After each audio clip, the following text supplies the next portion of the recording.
Thank you. Questions and comments? The honourable member for Windsor-Tecumseh. Thank you, Mr. Chair. I want to thank my honourable colleague for his comments, and I just wanted to clarify in terms of this idea of what some police chiefs may or may not believe.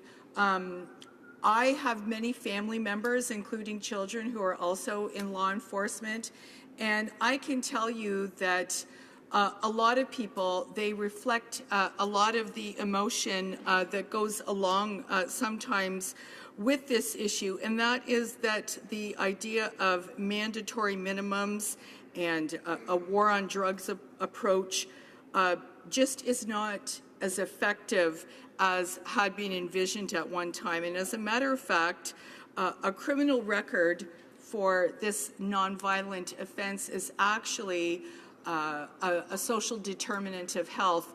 And so I would wonder moving forward if this member has had a chance to consider what some of the public health approaches might be, because we do know that we need effective solutions moving forward. Does the member agree that we do need to have a regulated environment, and how we would keep children away from this product does include a public campaign, and what would he think would be the most effective ways for us to do that as we move forward with this? The honourable member for Chatham-Kent-Leamington. Thank you.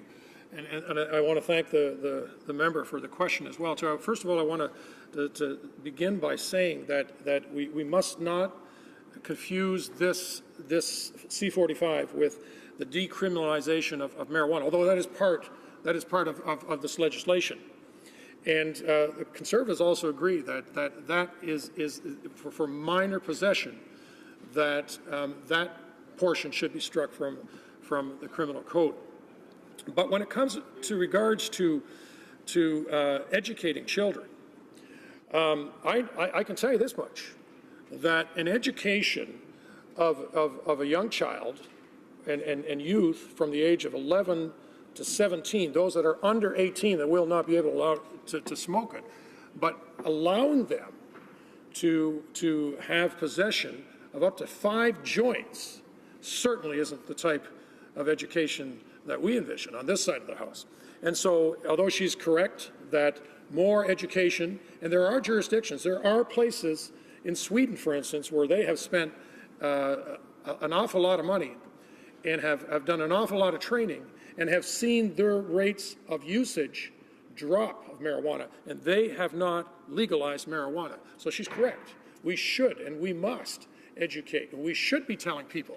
This report that I referred to from Health Canada should be something that is in every home, in every school, and we should be warning children about the dangers, and we should be warning young people about the threat of what it can do to them if they use marijuana before 25, and who knows what happens after that. That should be part of our education system, and I think if we spent the time and energy that this government is prepared to spend on this bill and put that into education, we would have a whole different scenario here in this country. Questions and comments? Questions et commentaires. L'honorable député de Bellechasse. The honourable member for Bellechasse, Les Etchemins-Lévis. Thank you, Mr. Speaker.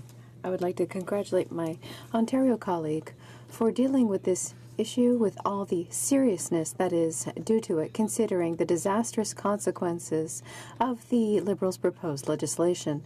The ministers said that the situation is serious as is, but it will be even more so with more criminality, more organized crime, more young people who will use, more lethal accidents caused by drugs, and more health problems. My colleague is right to mention that police officers are not ready, and they have said so in committee. Training, equipment. It's not what is being suggested by the government that's going to help move things along. Not for the provinces and not for the healthcare system. My question is simple. Besides those who grow marijuana, which strangely all seem to have friends among the Liberals or the government, is there a net benefit to this legislation? What can we propose to avoid this fiasco? Leamington.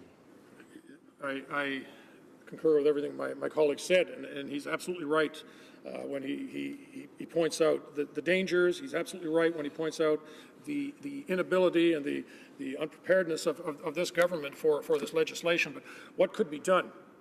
And we need to stop this. We need to stop this train because this is a wreck. This is not just bad legislation. This is horrible legislation. This will affect generations to come for years and years. You know, one of the things that I wish I had I wish I had a little more time, but you know, we know that marijuana usage lowers the IQ of the user. Now, you know, we talked about the Liberals on that side, and they're a bright bunch, and you know, maybe they can lose 2-3 points and they can still get through life. But you know, the majority of those users of marijuana, the young men that become disenchanted, and they lose their jobs, and they drop out of school, and now they're smoking dope, and now they're going to have a whole new challenge to face in life. And it's these groups that we should be thinking about, and it's these groups that are going to get hooked onto marijuana. And these are the ones that are going to suffer from this poor legislation, and the ones that will die in car wrecks, and the parents will walk and line themselves up here and look across there, and then the Liberals can maybe answer to them as to why they were so persistent in passing this foolish, crazy legislation. Thank you, Mr. Speaker. Conformément à l'article 38